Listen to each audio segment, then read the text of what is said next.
ఉచిత IVF IUI consultation, ఉచిత ultrasound scan. 49 అంటే సంతానం, 49 అంటే సంతోషం.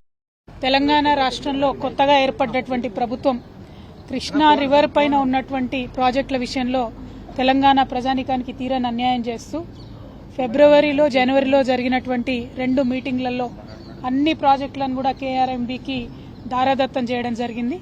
మరి ఆ పాపాలను ప్రక్షాళన చేసుకోవాలంటే కేవలం అసెంబ్లీ ఒక్కటే ప్రభుత్వం ముందున్నటువంటి మార్గము.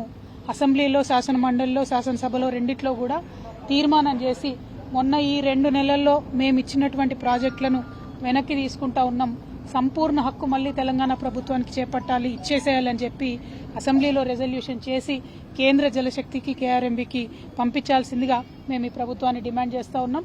మీరు తీర్మానం తీసుకొని రండి. బీఆర్ఎస్ పార్టీ బయట ఆందోళన చేస్తూ ఉంది, లోపల అసెంబ్లీలో హౌస్లో కూడా మీరు తెలంగాణ ప్రజల పక్షాన చేసేటటువంటి తీర్మానానికి మద్దతు ఇస్తాం. కేంద్ర ప్రభుత్వానికి తెలంగాణ ప్రభుత్వం నుంచి తక్షణమే ఈ తీర్మానం పంపవలసిందిగా కూడా ప్రభుత్వాన్ని మేము డిమాండ్ చేస్తూ ఉన్నాం.